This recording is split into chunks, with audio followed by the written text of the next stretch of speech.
Don't freak out. It is genuinely going to be fine. The 49ers know what they're doing. They just got a blessing in disguise.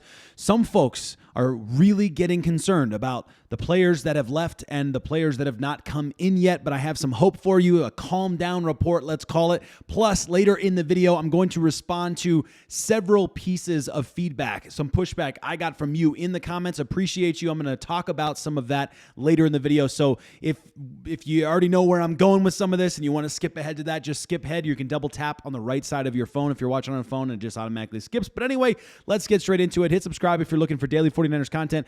Genuinely helps me out and I very much appreciate it. But Matt Barrows wrote an article for The Athletic talking about the 49ers strategy, comparing it to what has been done with the Rams. We've seen similar stuff coming out from guys like David Lombardi, kind of sharing similarities between the two organizations and how they've handled, how the 49ers are handling this right now compared to how the Rams handled it just a couple of years ago after winning the Super Bowl. Really interesting stuff. Lots of great parallels. I'm going to link the article to The Athletic. If you don't subscribe to The Athletic, you have to have a subscription. That's why I'm not going to share a whole lot of what's in here. But I just want to get the general tone that Matt Barrows is getting out there. And let's talk about it because I think it's really, really helpful. It's a really interesting report. So starting with this quote that I'll throw up there, San Francisco believes it can depend on its own weight-bearing walls, which is a quote from the Rams. I'll skip the story, while it restocks the defensive cupboard. That group includes McCaffrey, Kittle, Brock Purdy on offense, Nick Bosa, Fred Warner, and Deommodore Lenoir on defense. The 49ers likely are confident in their plan because they've seen it work for their division rival.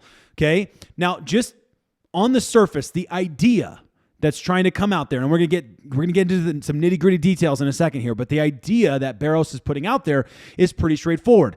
There are pillars on this team that the 49ers are building off of, that they've left behind. And though you were seeing $321 million worth of players leave to other teams, the 49ers know what they're doing. They have a plan. They have a solid plan. And there are several strong core pillars that they're building off of going into the upcoming season. So it's not a total rebuild. A total rebuild would be saying goodbye to guys like George Kittle because he's too old, saying goodbye to Christian McCaffrey because he's probably just about to get over the edge of the hurdle, right? You know, that kind of thing, okay? So I don't believe that's what the 49ers are doing. If the 49ers were going to do a complete rebuild, they maybe don't focus on trying to make a big contract with Brock Purdy, and they gut everything and try and build from the ground up. They're not doing that. They're leaving behind some solid pillars that the 49ers have relied upon for many seasons, and we're going to get to this in the nitty-gritty details, and so many more players that are still on this team that are significant and were significant last year.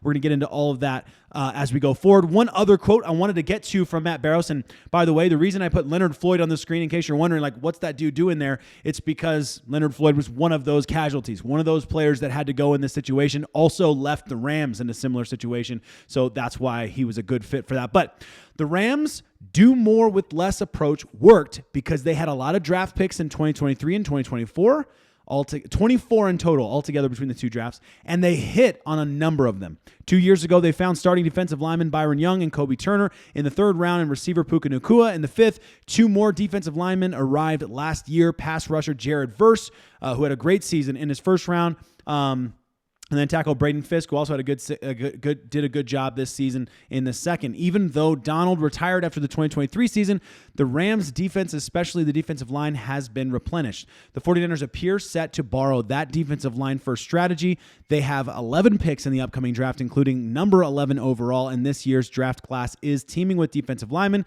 especially defensive tackles. I'll throw out there, by the way, this is not a quote from Matt Barrows, but you also have to remember, not only do we have 11 picks this draft, we're also projected to have quite a few comp picks next draft because of some of these moves. So all of that being said, if the 49ers plan is to try and mimic what the Rams did, they're definitely off to a great start. They've probably let go of a couple more players than the Rams, at least from my memory. But in terms of how things are shaping out, having lots of draft picks, all that good stuff, they're in a good spot. Now, there are those of you that want to criticize hard on how the 49ers have drafted in recent years, and that's fine. You're more than welcome to make those complaints. I'm here. I hear them. I get it. The thing I'll just say about drafting is I feel like every single team has a laundry list of players like that you're like, yeah, this guy didn't hit, this guy didn't hit, this guy didn't hit. And when we look at what happened last year, if I'm going to use a little bit of recency bias or allow a little recency bias in my mind, I'm feeling okay about how the 49ers drafted last season. And if they're going into this and they had this huge offseason because they were so terrible this season, then there's a huge opportunity here for the 49ers who've been thinking about the draft for a very long time. I think that they're going to be ready. I think they know who their guys are. I think they know what they're trying to build around, how they're going to do it. But let's talk about some of the pillars that are there, plus some other guys that are maybe not pillars yet, but could be future pillars for the 49ers moving on to the offense. Let's talk about the offense first, okay? And then don't forget, later in the video, I'm going to talk about some criticism you guys had that I thought was well-placed, understandable, actually. I think more misunderstood, and that's my bad. So I'm going to talk about that later in the video. But offensively, I'm not concerned offensively about the 49ers. They're going to draft. They have plenty of draft picks to make sure they address the offensive line needs. And I think the big one being at center, I'd still love to see a veteran brought in. That's just my take. But I'm okay with the 49ers bringing in a young center and working him in, giving some opportunities. And maybe they have some secret plans with some of these guys who are flexible enough to move around the line. I don't know. But we know that what we currently have is not it. So we'll see what happens there.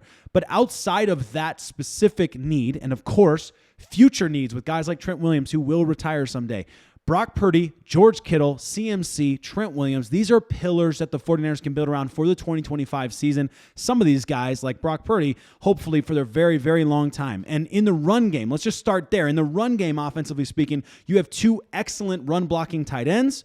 You have, of course, Christian McCaffrey coming back, having been forced to basically take an unexpected knee injury, taking a longer than expected rest time. So I think for his Achilles tendonitis on both sides, he's going to be in a much better shape because he's been forced to rest him because of that knee injury. So I think that knee injury by itself is a blessing in disguise. But then also, you have Jordan Mason, maybe. I'm still not 100% sure, financially speaking, if they're going to keep him around or if they're going to try and trade him. I don't know what's going on there. But because they tendered him, he could be a 49er, and it will be in the 49ers' hands how they want to handle that. Isaac Guerendo, of course, for sure. And I'll give you credit because many of you remind me in the comments, we don't talk about this often, but Isaac Guerendo was a wide receiver. Isaac Guerendo can do a lot of the things, not at the level Christian McCaffrey's at, but he can do a lot of those things. And so he can be a plug-and-play kind of player for the system that the 49ers are trying to work around, assuming, based on what we do know so far. And so I'm super high on what Isaac Guerendo can do in the future. Maybe I shouldn't be, but I still really want to see Israel Abanikanda out there. I want to see what he can do in a 49ers uniform in this run blocking scheme around this team. I want to see what they can do. I think there's an opportunity there with him still. So I'm not down on him yet. In the passing game, you have Brandon Aiyuk, who does have question marks. We'll give that its fair due. He has to come back from injury. He has to prove he can still be that guy. But you added Demarcus Robinson as a little bit of insurance in that situation. You have another guy who can be a man beater. That's good. And then you have that option to fit into this new look system, whatever kind of shift we're going to see here. If it's going to be more two tight end sets, I don't know. We'll have to see what the 49ers are doing. But I think that you have a guy who's going to fit that because you don't sign that guy if he doesn't fit your future planning. And the 49ers have had more than enough time to make a plan. So Demarcus Robinson, it must be a good fit. Ricky Pearsall, of course, we're hoping he doesn't have any tragedies affecting his season and he's going to be healthy all season. That would be fantastic for him. He's had some time to get used to playing NFL football. I'm actually really encouraged, despite the start of training camp, how training camp kind of went pre-tragedy. I'm actually really encouraged at how many games and how many reps he was out there, how many snaps he took and managed to stay healthy, which is great because I was a little concerned there with the little injury bug. Then don't forget about Juwan Jennings, of course. I mean, I don't need to say anything about Juwan Jennings. He's everything the 49ers have ever asked him to be and then some. Jacob Cowing, of course, is going to get more looks this season. You don't forget about George Kittle, okay, obviously, in any coverage. He is an absolute monster of a threat. So the 49ers, offensively speaking, and that's just to name the obvious ones. Like the 49ers are in a good spot. I'm genuinely not at all concerned about between the coaching, between all of it. We're going to be good. And I think, never mind. I won't go there on the Kyle Shanahan thing. We can talk about Kyle another day. So defensively speaking, so Nick Bosa, Fred Warner, Deebo Samuel, these are the guys that are mentioned in Matt Barrows' article, right? And I think this is super interesting to me because if you're worried about the defensive line, I just like to give you a reminder. The guys who were on the defensive line that were healthy for a good chunk of the season, many of which were like undrafted free agents, right? Then you add in Malik Collins, who was really not who we all needed him to be. And it's not totally his fault. If Javon Hargrave is healthy, then we really get to evaluate Malik Collins and see if he was the guy the 49ers thought they were getting. But because Javon Hargrave wasn't healthy, we don't really know. Was this guy, what was the role? How was this supposed to play out? But either way, he was terrible in run defense. So was Leonard Floyd. You got two guys who were really struggling in that particular area. And if you're going to revamp the whole system, those are guys that are just going to go. Like, I get it. I know Tim Kawakami's been outspoken about the 49ers did not have to get rid of these guys. I get that. But I'm actually okay with this one. I know that it would have been ideal if the 49ers could have kept one of these guys at least and kind of build around them. But I think the 49ers know what they're doing. They've got a plan, and their defensive line might look a little weak. You know, the Rams took a little time those rookies took a little time to bed in, but that's okay. That's part of the process. I'm not trying to say, you know, we're Super Bowl bound or anything like that, but I am saying I think the 49ers know what they're doing. They're on the right track, and there's a good opportunity in front of us. And the 49ers know what it feels like to play with a bunch of rookies because they did it this season a bunch on the defensive line, okay? Linebacking core, I have my concerns for sure. I think D. Winters needs to go up a notch if he's going to fill in for Dre Greenlaw, if he's going to be that guy. But this is, again, the same thing that I'm talking about with the defensive line. If you're trying to imagine what it's going to look like for the 49ers to have to handle a season without Dre Greenlaw, just go back to your memory from last season because we went the whole season without Dre Greenlaw, barring, 35 snaps. So the 49ers most certainly, had Devondre Campbell been the guy they thought they were getting, our linebacking core would have looked pretty good with D. Winters in the Sam. But all that being said, if D. Winters, unless they make a move, which they have not yet, I think D. Winters is the guy they're expecting to step up. They, of course, brought Curtis Robinson back. I'm stoked about that. Want to see him get more opportunities. So it's not over yet, all right? It's not over. Flanagan Foles is gone. He just signed recently. So I think it's going to be interesting to see what the 49ers do at the position. If they do anything else, this is the one I'm a little more concerned about because Fred Warner had to cover so much last season. But they're going to give D. Winters his shot for sure, and this is going to be his make it or break it year. So I think this is good timing for him to go out there. And let's just remember one thing about the linebacking core before we get freaked out. Don't forget who your defensive coordinator is. We brought in Robert Saleh for a reason, and that gives me a lot more hope about guys like D. Winters needing that extra notch. That might literally be the last thing he needs to make that step up. He might just need the right coaching, the right leadership to be that guy. And D. Winters definitely has the ability to be a Dre Greenlaw type of player if that's what the 49ers are looking for. So I am optimistic about what D. Winters will look like under Robert Saleh, who goes from having an entire season, multiple seasons, I should say, having to think about the entire team, and then comes into this season and gets to go back to just focusing on defense. So I believe he's going to do a great job. I think it's going to work out well. When you look at the defensive backs, right, you look in the secondary, right, safeties, cornerbacks, whatever, there's still guys meeting with the 49ers, which tells me they're not happy yet with the core of players they have there, which I think is interesting in itself, okay?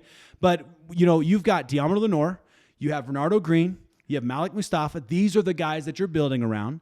And then on top of that, think about we've talked a lot about Demo, so I'll skip Demo for right now because we're already over 14 minutes here. But Green, he's going to mature. Renardo Green definitely had moments this season he needed to mature a little bit. And mostly, you're hoping that maturity comes in form of consistency. You're not looking for, hey, I need you to get better in this area, this area, this area. I feel like Green is pretty great. I think it's more so he needs to be consistent in those areas. If he can do that, he's going to be fantastic for the 49ers. Malik Mustafa had a great first season, and you're looking for the same kind of thing out of him. He continued to mature, continue to grow in consistency, get more comfortable out there. These guys will get more comfortable out there, having had so much experience that rookies don't often get in teams like this, at teams that have such a high-level roster. And you can complain all you want about how bad the roster was. The roster wasn't bad. $321 million tells that the roster was not bad, and that's just the guys who left. Okay, so Huff, he was out just like Greenlaw, just like the defensive line, Javon Hargrave. Like, the 49ers spent the majority of the season without Hufanga. So, yes, I don't want to see Hufanga go. I'm sad to see him go. But the 49ers already know what it looks like without Hufanga. The 49ers already know what it looks like without Dre Greenlaw. The 49ers already know what it looks like without Javon Hargrave. So I'm not the least bit concerned that the 49ers don't know what they're doing.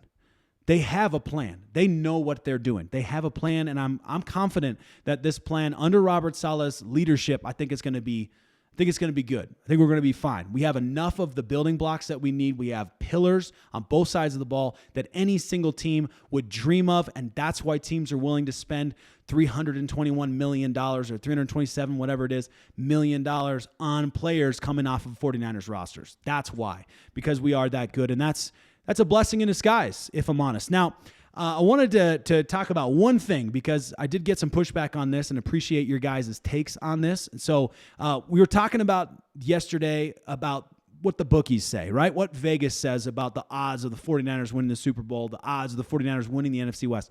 The purpose of that has nothing to do with whether or not the 49ers can. It's all about the fact that people who put money on the line believe the 49ers are going to do that. That's what's more important.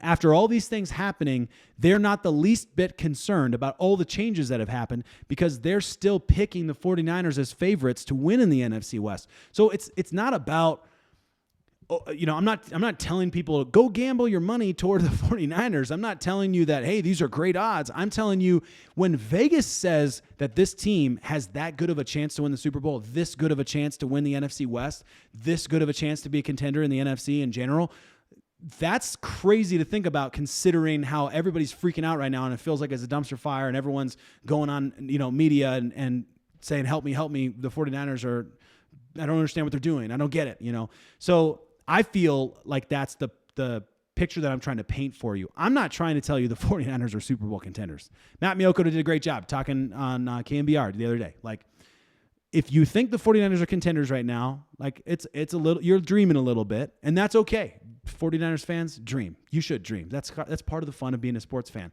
But what I am saying is that the 49ers have a shot to be competitive, and that's all you need to ask right now. It's always about, can you get into the playoffs and get and go on a run? That's always how it is. No matter how good your team is, the Philadelphia Eagles absolutely go on a losing spree in 2023, right? They were a team that was supposed to be really good, and then all of a sudden, lose game. That's it, right? So it's all about winning at the right time. It's all about winning the right way, having the team winning the right way, and winning when you're in control of the game, all of that stuff. You know that stuff. So let me know in the comments if that does it for you. If that doesn't do for you, that's cool. That's what I appreciate the comments for. That's part of the game. We have 41 days from the NFL draft, which is going to become basically the most important NFL draft in a very, very long time for the 49ers. They have to get this one right, because they put all their eggs in the draft's basket, basically. I do believe that the 49ers have a lot of pillars and building blocks, but they need more. They absolutely need more because they're not going to get it done if they don't do well in this draft and the next draft. That's what we're looking at. Let me know in the comments what you think. Appreciate you. Have a fantastic evening.